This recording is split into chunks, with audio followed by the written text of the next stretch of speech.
বলেছেন কাজী নজরুলের সেই গান আমাকে অনুপ্রাণিত করেছে। নাহলে আমি বাঙালি ছেলে হয়ে ভগৎ গ্রামের সাথে নিয়ে পায়ে হেঁটে এই পাহাড় পর্বত বেয়ে আমি আপনাদের সাথে যেতে পারতাম না, কাউকে যেতে পারতাম না। নজরুলের সেই গান আমাকে অনুপ্রেরণা দিয়েছে, সবার বলেছে। আমি ব্যক্তিগতভাবে যেটা মনে করি, নজরুলকে বিদ্রোহী কবি বলে তার কবি সত্তাকে কিন্তু খাটো করা হয় আমার দৃষ্টিতে।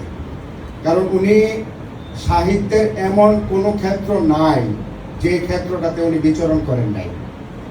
বরং আমাদের বাংলাদেশের প্রেক্ষাপটে যে সমস্যাটা তৈরি হয়েছে, আমরা আলোচনা করতে যেয়ে অনেক সময় নজরুলকে কিছু কম পড়াশোনা মানুষ বলে অভিহিত করে থাকি। ও কারা কোরআন বেদ বাইবেল চুমচি মরি মরি অমুখ হইতে কিতাব গ্রন্থ নাও জোর করে কেড়ে, যাহারা আনিল গ্রন্থ কিতাব সেই মানুষেরই মেরে, বুঝেছে গ্রন্থ ভণ্ডের দল, মূর্খরা সব শোনো, মানুষ এনেছে গ্রন্থ, গ্রন্থ আনেনি মানুষ কোনো।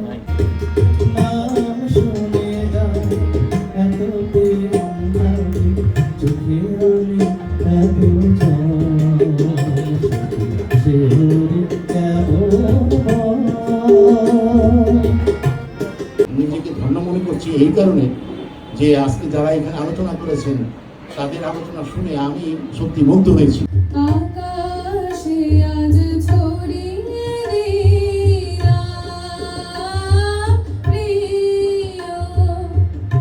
তিনি যে জবানবন্দিটা প্রদান করেন, সেই জবানবন্দিটা পরবর্তীতে রাজবন্দির জবানবন্দি নামে বাংলা সাহিত্যে প্রসিদ্ধ হয়ে আছে। 16/1/1923 1 বছরের সশ্রম কারাদণ্ড হয়।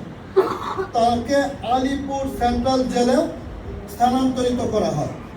সেখানে থাকাকালীন সময়ে মহাকবি রবীন্দ্রনাথ ঠাকুর বসন্ত গীতিনাট্য নজরুলকে উৎসর্গ করেন এবং সেই আনন্দে জেলে বসে কবি কাজী নজরুল ইসলাম লিখেন আজ সৃষ্টি সুখের উল্লাসে কবিতাটি। ভগবান করবে ফাঁসি সর্বনাশী সেভাই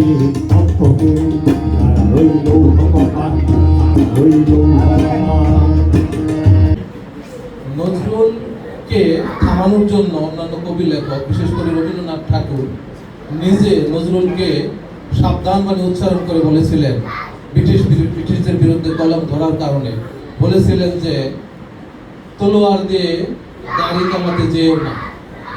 নজরুলের জীবনের শুরুটা হয়েছিল অত্যন্ত করুণ পরিবেশে। আমরা জানি তিনি পশ্চিমবঙ্গের চুরুলিয়া গ্রামে জন্মগ্রহণ করেন, বর্তমান বর্ধমান জেলা আসানসোল মহকুমা। মাত্র 8 বছর বয়সে নজরুল তার পিতাকে হারান। এই যে সময় 8 থেকে 9 বছরের একজন শিশু যখন তার পিতাকে হারান, তখন সে অনেকটা বিচ্ছিন্ন হয়ে যায়। এই জন্যই হয়ে যায় কারণ তার যে জীবন, তার যে শুরুটা, যখন তার সৃষ্টির উল্লাস, যখন তার খেলে হেসে খেলে বেড়ানোর কথা, সেই বয়সে তাকে কাজে নামতে হয়।